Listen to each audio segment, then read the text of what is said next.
मेरे दोस्तों, आपका स्वागत है। सबके मंगल की कामना करते हुए आइए श्रवण कीजिए। हम भी श्रवण करते हैं। वानप्रस्थ संन्यास, ये हमारी शास्त्रीय पद्धति है, इसमें अशास्त्रीय कुछ भी नहीं है। यदि आप धर्म के अनुसार चल रहे हैं तो ये एक प्रकार की साधना है। परंतु मान लीजिए कि आप गृहस्थ हो ना होकर के यदि ब्रह्मचारी होते, ठीक समय पर यदि काम वासना के ऊपर एक यदि थोड़ा सा अंकुश होता, आपका जीवन कैसा होता? एक कल्पना करके देखिए कि आप कहां होते और अभी आप कहां हैं, और कितनी सारी चीजों से आप बच जाते, जिससे अब आप चाह करके भी बस नहीं सकते। अब आपके लिए अनिवार्यता बन गई है। तो कोई भी समझदार व्यक्ति जब उधर उसकी दृष्टि जाएगी कि अरे बाप रे बाप, इधर गए तो फिर ये सब जो है, समझदार होगा तो एक बार विचार करेगा कि नहीं करेगा कि जाना चाहिए कि नहीं जाना चाहिए। तो यहां पर मधुसूदन स्वामी जी बता रहे हैं, कामम साधन साधनाश्रम, साधन और साधनों के लिए किया जाने वाला श्रम, उससे सिद्ध होने वाला जो काम है उसको जीतना है। तो परिध्यान, अजस्रम परिध्यानात्यज, काम की जो वासना का मूल है वो मूल है सुख भोग की इच्छा। मूल क्या है? सुख भोग की इच्छा। एक क्षणिक तृप्ति की अनुभूति होती है, उसलिए प्राणी के भीतर काम वासना निरंतर प्रज्वलित होती रहती है। और यदि वही सुख और उससे कई अधिक ज्यादा मधुर सुख, ज्यादा शुद्ध सुख यदि आपको अपने स्वरूप से प्राप्त हो जाए, तो कौन बुद्धिमान होगा जो इतना परिश्रम करने के लिए प्रवृत्त होगा? संस्कृत में एक कहावत है, अक्के चेत मधुविंदेत को प्रज्ञावान वने व्रजेत। आपको मधु चाहिए और आपके घर के पीछे यदि मधुमक्खी का छत्ता हो और वहीं यदि आपको मधु मिल जाए, तो कौन ऐसा बुद्धिमान होगा जो जंगल में मधु खोजने के लिए जाएगा?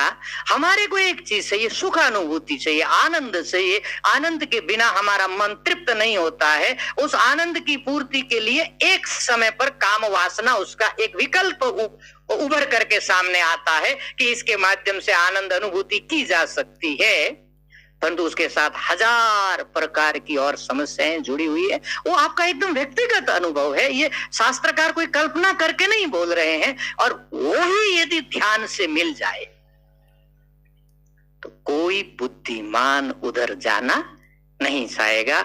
इसलिए कामम साधन साधनाश्रम परिध्यानात् अजस्रम तज, अजस्र परिध्यानात् त्यज।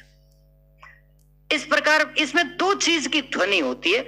एक तो जो एक काम के वश में हो करके जो एक परिश्रम की और पतन कहना ही चाहिए, यदि अशास्त्रीयता उसमें आ जाए तो उसकी जो एक श्रृंखला प्रारंभ होती है, उसका थोड़ा ध्यान तो करो, उसको देखो, तो थोड़ा उधर एक बार दृष्टि तो डालो।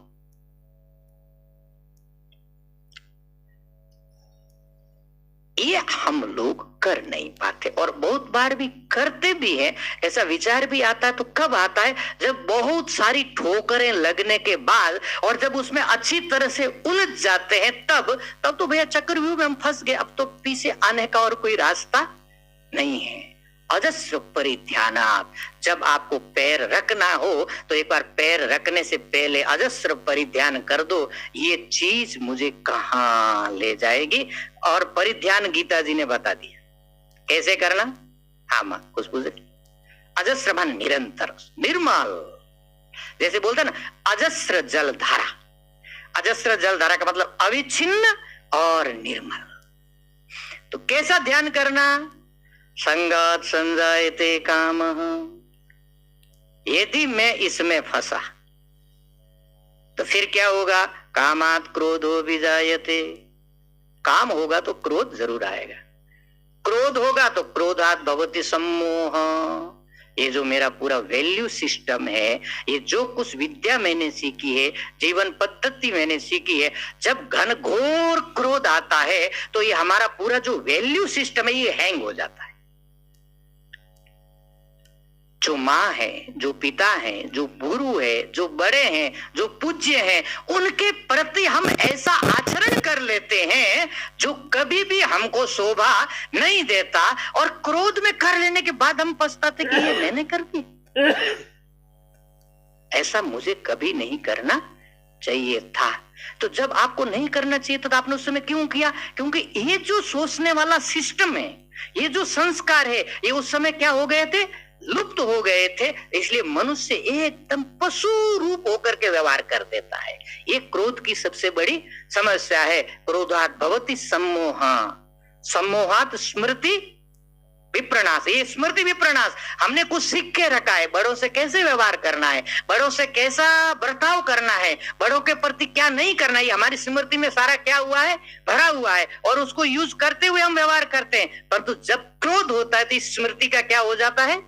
विप्रनाश हो जाता है। हमारे भीतर है ऐसा कहीं पता ही नहीं चलता है, और उससे फिर क्या होता है? बुद्धि नाश हो जाती है, कर्तव्य का विवेक नाश हो जाता है। ये परिध्यान है। काम के चक्कर में यदि हम पड़े तो बुद्धि नाशात् प्रणश्यति की तक यात्रा होगी। ये यदि कोई पहले देख पाए, उसको यदि परिध्यान आ जाए, उसकी यदि उधर दृष्टि चली जाए, तो मुझे नहीं लगता है कि कोई बुद्धिमान उसमें फंसना चाहेगा। तो कामम साधन साधनाश्रम परिध्यानात् अजस्रम परित्यज। तो और दूसरी बात है अपने आत्मस्वरूप। मान लीजिए कि वो पथ छोड़ करके ब्रह्मचर्य के पथ में आ गए, परंतु वासनाएं अनंत जन्म की है, वहां यदि परेशान कर रही हो तो उससे मुक्ति कैसे पाना है? अजस्र परिध्यानात् त्यज। निरंतर अपने आत्म तत्व का चिंतन करते हुए इस समस्या से बाहर आने का प्रयास करना चाहिए। तो जो इस पथ में आ गए हैं उनके लिए भी ये रेमेडी है। आप ध्यान का आश्रय लीजिए, उससे कामा शक्ति या काम वासना का जो वेग है वो क्षमित होता है, प्रक्षमित होता है, शांत होता है।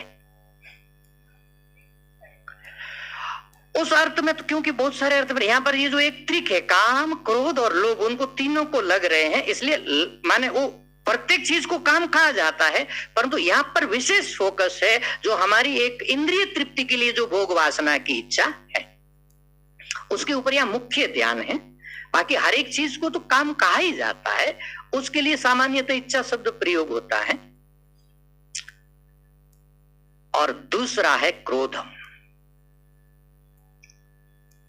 क्रोध को कैसे जीतना है? क्रोधम तु क्षमया सदा जहि।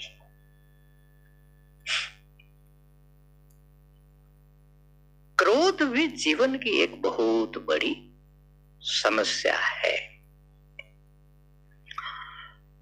जो भी शॉर्ट टेम्पर व्यक्ति है,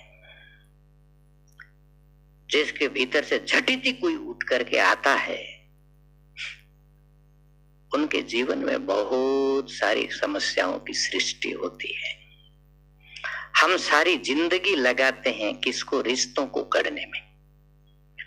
हमारे जीवन का सबसे बड़ा इन्वेस्टमेंट हम करते हैं रिश्तों को गढ़ने में, रिश्तों को सजाने में, रिश्तों को संवारने में।